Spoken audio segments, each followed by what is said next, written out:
नमस्कार दोस्तों, आप लोग कैसे हैं। हमें उम्मीद है कि आप लोग प्रसन्न होंगे। दोस्तों, हम आपके साथ बात कर रहे हैं भारतीय संविधान इंडियन पॉलिटी पर। मैं आपका दोस्त अश्विनी राय। आपको मैं संविधान के बारे में, भारतीय राज्य व्यवस्था के बारे में जानकारी दे रहा हूं। हमारा चैनल है यूनिक एकेडमी इंडियन पॉलिटी। इस चैनल पर आए, हमारे वीडियोज को देखें और लाइक, सब्सक्राइब और शेयर करें। दोस्तों, आज की हमारी जो क्लास है वो है राज्य की कार्यपालिका। राज्य की कार्यपालिका आज की हमारी ये क्लास है। राज्य की कार्यपालिका में कौन कौन लोग आते हैं तो पहले ये जान लें। इसमें आता है गवर्नर माने राज्यपाल। नंबर 2 चीफ मिनिस्टर मुख्यमंत्री। Council of minister, council of minister मंत्रिपरिषद। और चौथा एडवोकेट जनरल, इसको हिंदी में कहते हैं महाधिवक्ता। ये राज्य की कार्यपालिका पढ़ रहे हैं, जिसमें 4 आते हैं। कौन कौन? गवर्नर, मुख्यमंत्री, मंत्रिपरिषद और राज्य के महाधिवक्ता, जिसको एडवोकेट जनरल कहा जाता है। अब यह दोस्तों भाग कौन सा हो गया तो ये आपको याद रखने की जरूरत है। अनुभाग 6 आर्टिकल कौन सा होगा तो 153 से लेकर के 163 तक। तो यहाँ आपको याद करने की जरूरत है कि राज्य की कार्यपालिका किस भाग में है तो भाग 6 में है। अनुच्छेद 100 कहाँ से कहाँ तक तो अनुच्छेद 153 से लेकर के 167 तक है। ठीक है। अब दोस्तों हम जो पढ़ना चाहते हैं, अब इन पर चर्चा होगी। गवर्नर, मुख्यमंत्री, council of minister, advocate general. दोस्तों, पहले इस टॉपिक को बताने से पहले मैं ये बता देना चाहता हूं कि हमारे देश में संसदीय संघात्मक व्यवस्था है। अब इसका मतलब क्या मैं बताना चाहता हूं, उसके पीछे समझिए। संसदीय जिसको कहते हैं पार्लियामेंट्री सिस्टम, और इसको कहते हैं फेडरल सिस्टम। अब इसमें कुछ बातों को और जान लीजिए। पार्लियामेंट्री जो व्यवस्था हमने लिया है वह इंग्लैंड के संविधान से लिया है, और फेडरलिज्म की जो व्यवस्था हमने लिया है वह कनाडा के संविधान से लिया है। ये मैं क्यों बताना चाहता हूं, इसका मतलब आप समझिए।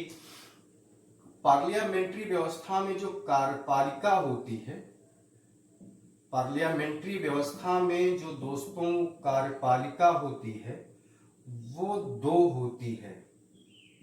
नाम मात्र, जिसको आप संवैधानिक भी कहते हो, और वास्तविक। यहाँ पर प्रधानमंत्री प्लस मंत्रिपरिषद आता है, और यहाँ पर आता है आपका राष्ट्रपति। तो सारी शक्तियां जो है वो राष्ट्र संघ की बात करें तो सारी शक्तियां जो है राष्ट्रपति के पास होती है, और उन शक्तियों का प्रयोग जो है प्रधानमंत्री और उसकी मंत्रिपरिषद करती है। ठीक है। यही व्यवस्था, ये तो दोस्तों बात यूनियन की हो गई। अगर हम स्टेट की बात करें, स्टेट की बात करें तो यहां भी 2 ही प्रकार की कार्यपालिका होगी। यहां नाम मात्र, या इसी को हम क्या कह लेंगे, संवैधानिक और वास्तविक। नाम मात्र में यहाँ राष्ट्रपति है, तो राज्यों की बात करेंगे तो यहाँ कौन आ जाएगा, राज्यपाल। और वास्तविक में यहाँ बात करें तो यहाँ आ जाएगा मुख्यमंत्री प्लस उसकी मंत्रिपरिषद। जैसे संघ में हम कहते हैं कि संघ की समस्त शक्तियां राष्ट्रपति में होती हैं, वैसे हम कहेंगे कि राज्य की कार्यपालिक प्रधान कौन होता है, राज्यपाल होता है। संघ का कार्यपालिक प्रधान कौन होता है, तो राष्ट्रपति। राज्य का कार्यपालिक प्रधान कौन होता है, तो राज्यपाल। अभी इन दोनों समझा लीजिए, इसीलिए मैंने ये दोनों को लिखने का मतलब समझने बताने का प्रयास किया। संघ की समस्त शक्तियों का प्रयोग कौन करता है, प्रधानमंत्री और उसकी मंत्रिपरिषद। राज्य की समस्त शक्तियों का प्रयोग कौन करता है, तो मुख्यमंत्री और उसकी मंत्रिपरिषद। ठीक है। अब फेडरल सिस्टम की बात जो बताना चाहता हूं। फेडरल सिस्टम में जो होता है कि जो पावर होती है, पावर की शेयरिंग जो होती है, शक्तियों का जो विभाजन होता है, वह यूनियन में होता है और स्टेट में होता है। ठीक है, यूनियन में होता है और स्टेट में होता है। ये व्यवस्था हमने कहां से लिया, फेडरल संघात्मक व्यवस्था कनाडा से लिया है। तो इसमें कुछ चीजों को मैं बताना चाहता आपका। यूनियन में भी शक्तियों का पावर शेयरिंग यूनियन और स्टेट के मध्य है। यहां पर जो संघ की जो बात करते हैं तो वहां राष्ट्रपति, लोकसभा और राज्यसभा। यहां बात करेंगे राज्यपाल,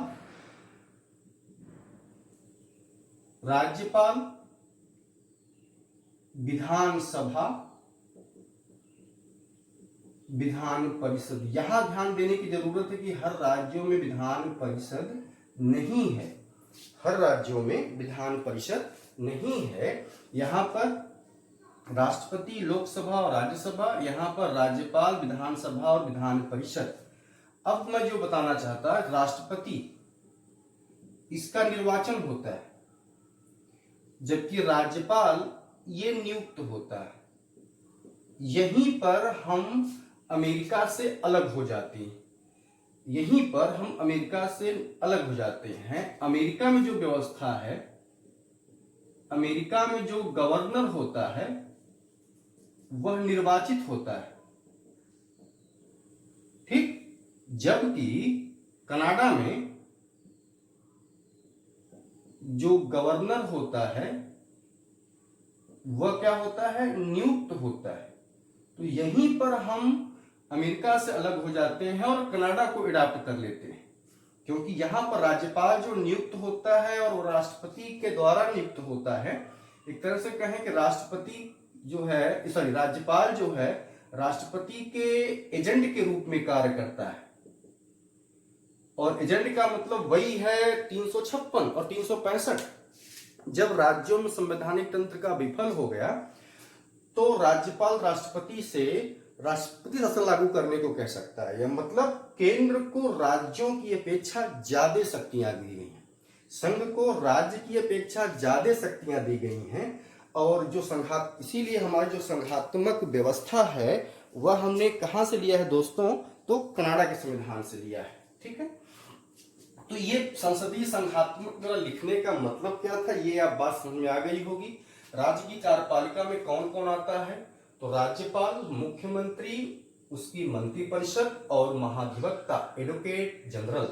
ठीक है, वहां भी ये चीज होता है। संघ में भी लेकिन उसको हिंदी में बोलते हैं महान्यायवादी, अटॉर्नी जनरल, तो भी शॉर्ट फॉर्म में ही कहते हैं एजी।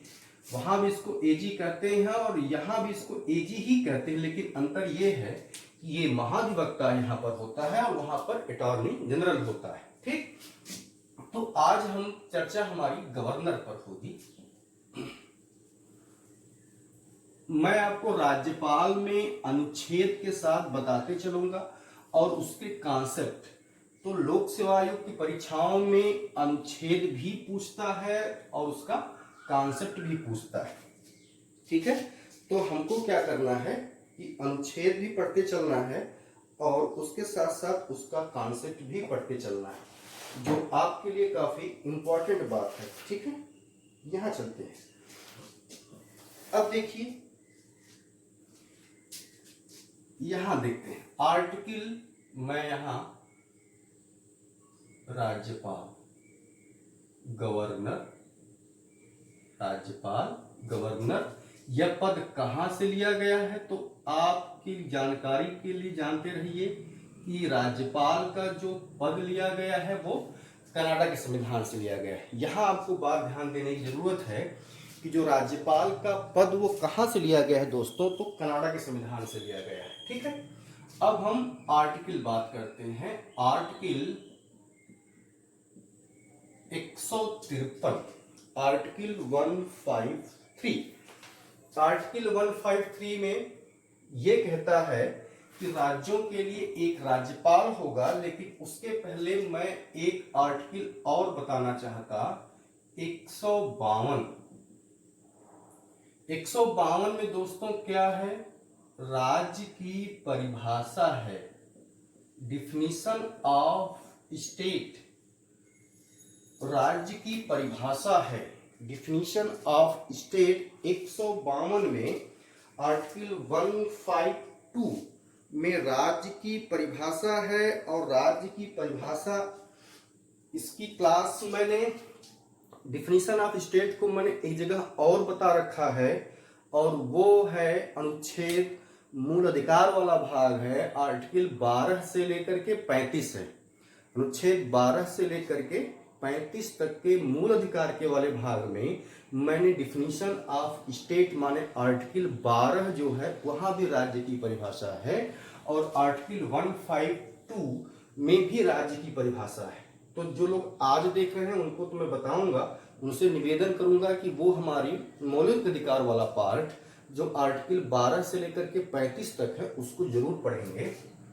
तो राज्य की परिभाषा में क्या है? वही है जो आर्टिकल 12 में लिखा है। तो इसमें पहला है, राज्य किसको कहते हैं? तो यूनियन लेजिस्लेशन,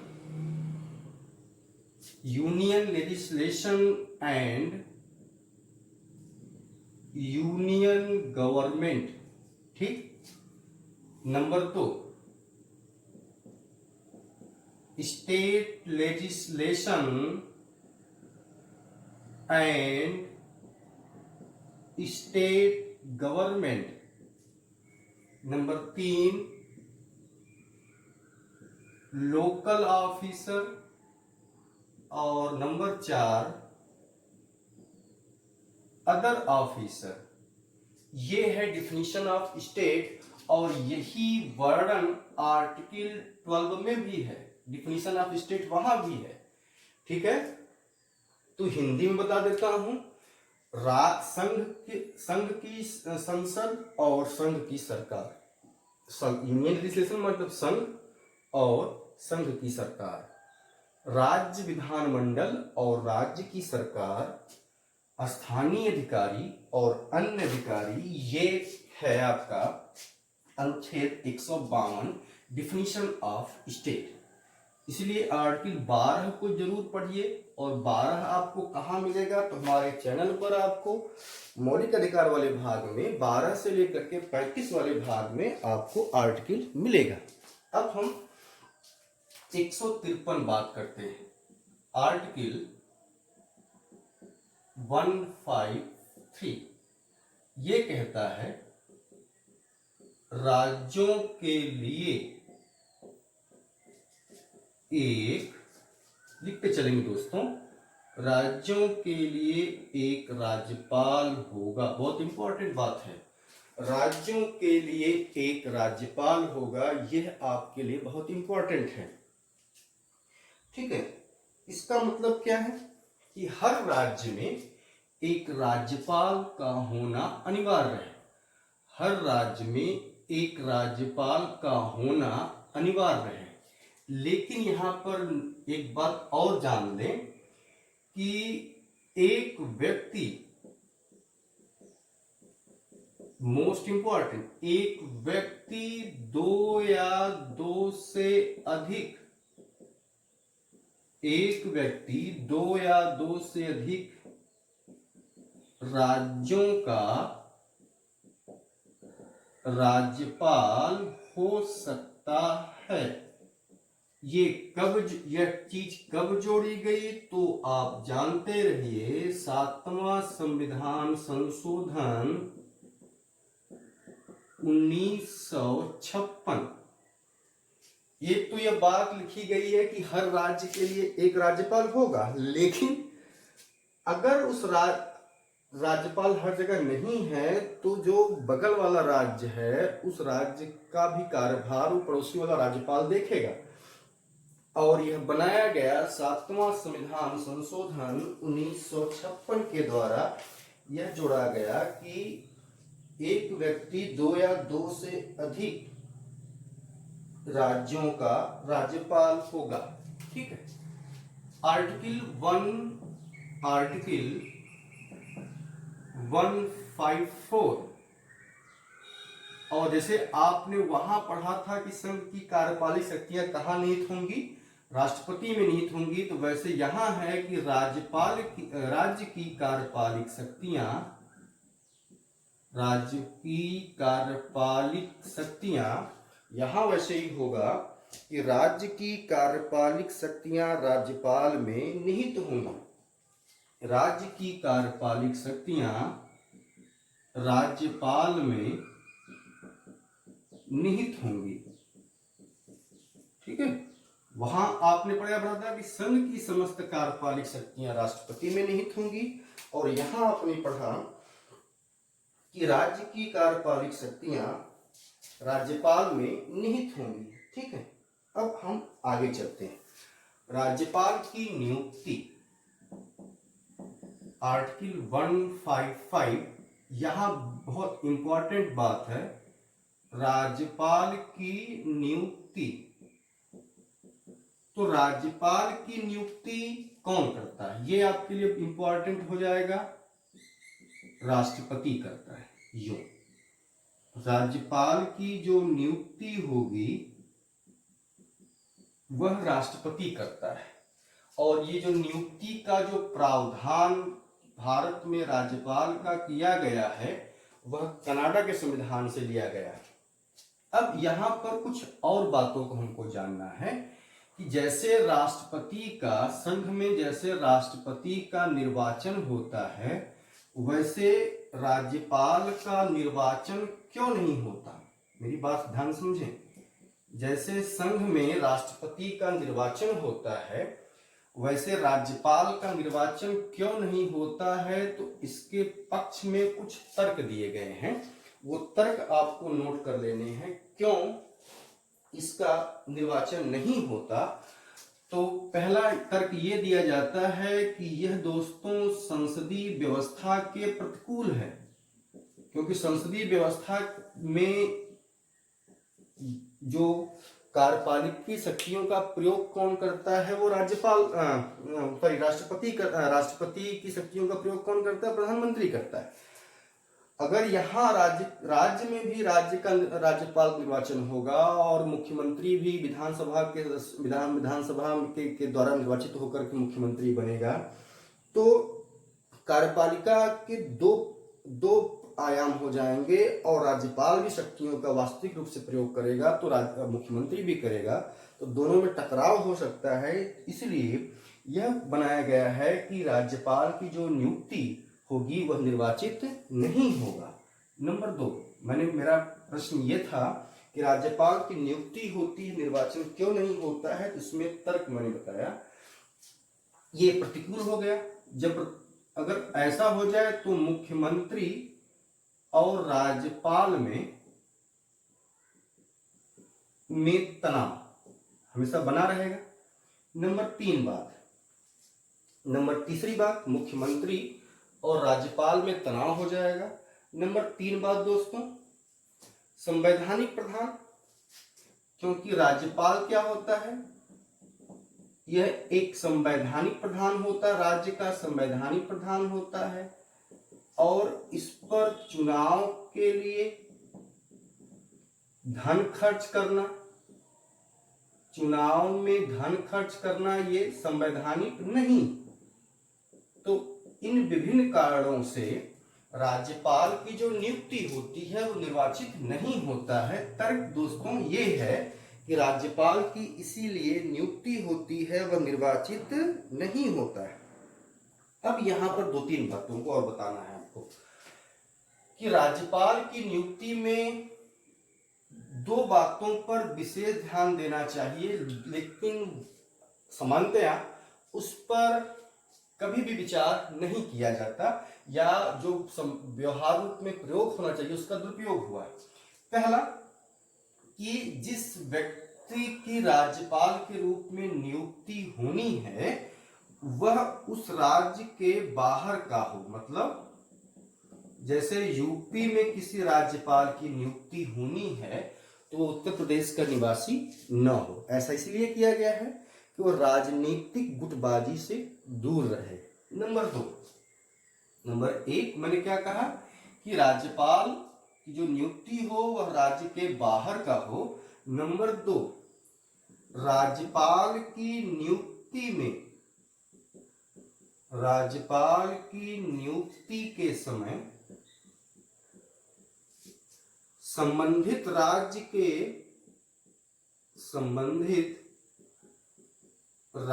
के मुख्यमंत्री से परामर्श लिया जाए। ठीक है, ये दोनों व्यवहारिक बातें हैं कि इसका जो है इस बात का ध्यान रखा जाए कि राज्यपाल पर जिस व्यक्ति की नियुक्ति होनी है वह उस राज्य का न हो और संबंधित राज्य के राज्यपाल से, संबंधित राज्य के मुख्यमंत्री से परामर्श लेने के पर उसकी नियुक्ति किया जाए, लेकिन सामान्यतया ऐसा होता नहीं है। ठीक है, तो ये नियुक्ति कौन करता है? राष्ट्रपति करता है। क्यों इसका निर्वाचन नहीं होता है? तो तर्क मैंने दे दिया। ये व्यवहारिक बातें हैं, लेकिन हमेशा इसका दुरुपयोग किया गया है, हमेशा इस बात को नजरअंदाज किया गया है कि ऐसा नहीं किया गया। ठीक, अब 153, 54, 55 और अगला कौन सा आएगा? 56। दोस्तों आप लिखते चले मेरी बातों को, इसी बहाने आपका भारतीय राज्य व्यवस्था पर एक नोट्स तैयार हो जाएगा। और आर्टिकल 156 अनुच्छेद 156, इसमें कुछ कंडीशन बड़े ध्यान सुनेंगे।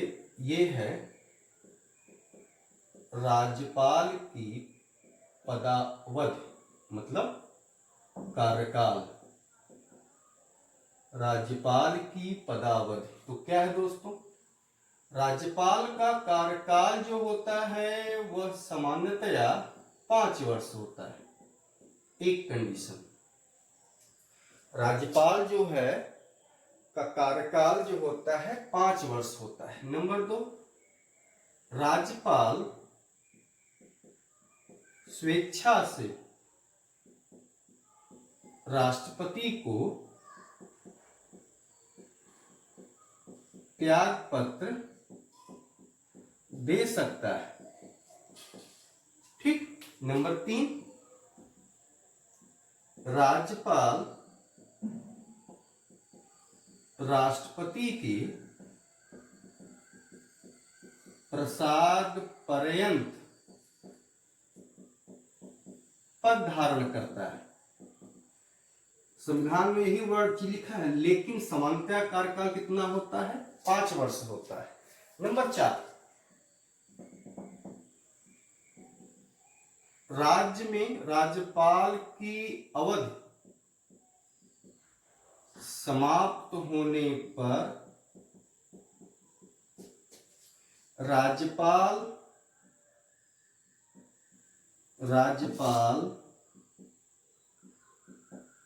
तब तक, ये सब कंडीशन मोस्ट इंपॉर्टेंट हैं, तब तक अपने पद पर बना रहेगा जब तक अगला राज्यपाल नियुक्त न हो जाए। ऐसा इसलिए किया गया है कि कार्यपालिका, राज्य की कार्यपालिका में राज्यपाल का पद स्थान रिक्त न हो, ये कंडीशन बनाई गई। अगली बात, राष्ट्रपति किसी व्यक्ति को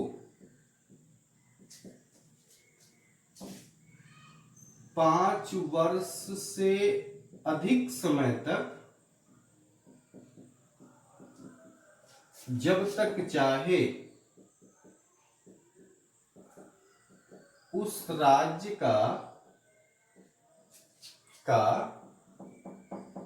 राज्यपाल नियुक्त कर सकता है। इसको सबको मैं भी बताता हूं, नियुक्त कर सकता है। ठीक है, तो ये आप देखते रहिए।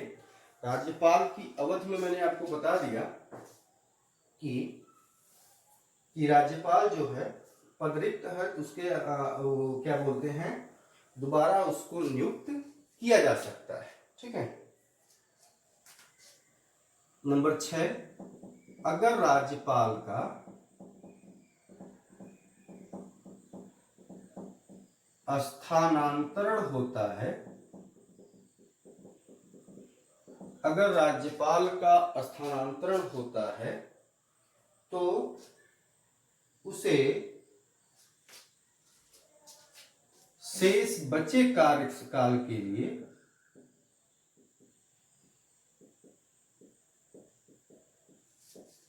नियुक्त किया जा सकता है, नियुक्त किया जा सकता है। अब इस टॉपिक पर पदावधि में केवल ऐसे सामान्य बात हो सकती है कि कार्यकाल उसका 5 वर्ष होता है, लेकिन हमको पूरे कॉन्सेप्ट के साथ चलना है। मैंने आपसे कहा है कि मैं कॉन्सेप्ट भी पढ़ाऊंगा और उसके साथ साथ उसकी व्याख्या भी करूंगा। तो मैंने कहा कि राज्यपाल की अवधि, पहली बात तो ये जाने कि राज्यपाल जो है राष्ट्रपति के प्रसाद पर्यंत पद धारण करता है जब तक राष्ट्रपति चाहेगा। और राष्ट्रपति कब तक चाहेगा? जब संघ में प्रधान, व्यवहारिक बात दोस्तों ये है कि प्रधानमंत्री जिसको चाहता है, मतलब केंद्र में जिस पार्टी की सरकार होती है उसी पार्टी के सदस्य जो होते हैं वो राज्यपाल के रूप में नियुक्त किए जाते हैं। तो प्रधानमंत्री यहाँ क्या करता है कि राज्यपाल के पद पर किसी व्यक्ति को नियुक्ति करने को राष्ट्रपति को कहता है, तो राष्ट्रपति उसे उस पद पर नियुक्त करता है। ये व्यवहारिक बात है, संवैधानिक बात ये। लेकिन जो प्रधानमंत्री राज्यपाल की नियुक्ति होती है वो प्रधानमंत्री की सलाह से होती है, क्योंकि आर्टिकल 53 यही कहता है कि संघ की समस्त कार्यपालिक शक्तियां राष्ट्रपति में निहित होंगी, जिसका प्रयोग वह अपने अधीनस्थों के माध्यम से करेगा। तो यहाँ पर दोस्तों जो सलाह है वह बाध्यकारी है, मतलब राष्ट्रपति को मानना अनिवार्य है। ठीक है, ये बहुत इंपॉर्टेंट बात है। तो राज्यपाल जो होता है राष्ट्रपति के प्रसाद पर्यंत पद धारण करता है। सामान्यतः उसका कार्यकाल 5 वर्ष होता है। राज्यपाल स्वेच्छा से राष्ट्रपति को अपना त्यागपत्र दे सकता है।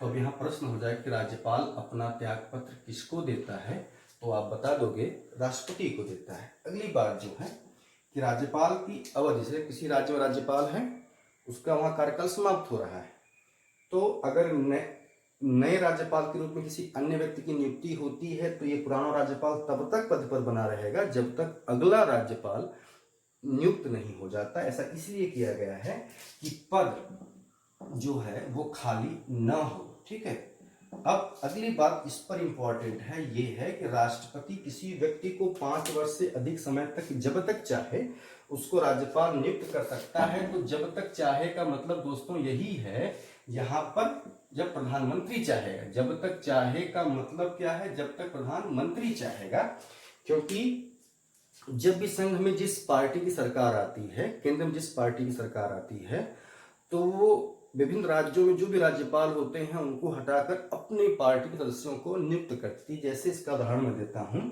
जैसे जब सपा गवर्नमेंट थी तो उस समय भी केंद्र सरकार के द्वारा राज्यपाल के रूप में राम नाईक की नियुक्ति हुई थी और वो 5 साल के कार्यकाल से ज़्यादा समय तक उत्तर प्रदेश में राज्यपाल के पद पर बने रहे। अगर राज्यपाल का किसी जगह स्थानांतरण होता है, ठीक, ट्रांसफर होता है, तो वह शेष बचे कार्यकाल वहाँ के राज्यपाल को स्थानांतरण वहाँ भी हो जाता है, तो जो शेष समय बचता है वहाँ पर भी इस राज्यपाल को शेष कार्य करने के लिए आमंत्रित किया जाता है, तो उसका शेष कार्य को करता है। ठीक है, अब आर्टिकल हमने 56 पढ़ लिया। अब पढ़ेंगे नियुक्ति होने की योग्यता। ये लाइन नियुक्ति होने की योग्यता माने मैं यही बता देता हूं, आर्टिकल 157 अनुच्छेद 157 की बात करें। 56 में क्या है दोस्तों, राज्यपाल के अवधि मतलब राज्यपाल का कार्यकाल 57 की बात करें, आर्टिकल 57 की बात करें तो उसकी योग्यता क्या है। योग्यता दोस्तों नंबर 1 वही भारत का नागरिक हो। उम्र याद रखें, यहाँ पर लोक सेवा आयोग की परीक्षाओं में मतलब राज्य स्तरीय लोक सेवा आयोग की परीक्षाओं में उम्र पूछ देता है, तो उम्र दोस्तों हो गया 35 वर्ष। और नंबर 2 जो है कि लाभ का पद धारण न करता हो, लाभ का पद धारण न करता हो। तो ये चीज है आपके लिए आर्टिकल 56 और आर्टिकल 57 में क्या है, योग्यता है। और अगला है आर्टिकल होगा 158 जो कि बहुत ही इंपॉर्टेंट है।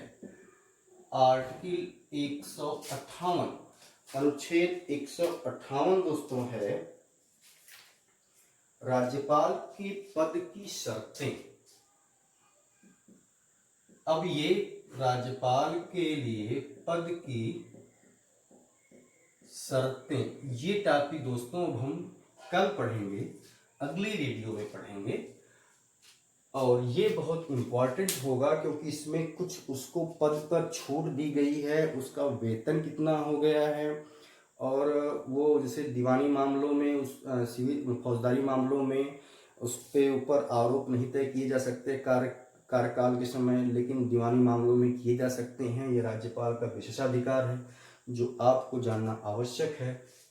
158, 159, 160 ये 3 हमको पढ़नेंगे, तब इसके बाद आ जाएगा राज्यपाल की शक्तियां जो कि काफी इंपॉर्टेंट है। ठीक है, तो आज के लिए हमारी वीडियो यहीं तक। कल हम पढ़ेंगे, अगली क्लास हमारी होगी राज्यपाल के लिए पद की शर्तें। आप हमको वीडियो हमारी पसंद आई हो तो आप हमारा चैनल लाइक करें, सब्सक्राइब और शेयर करें। आपका बहुत बहुत धन्यवाद।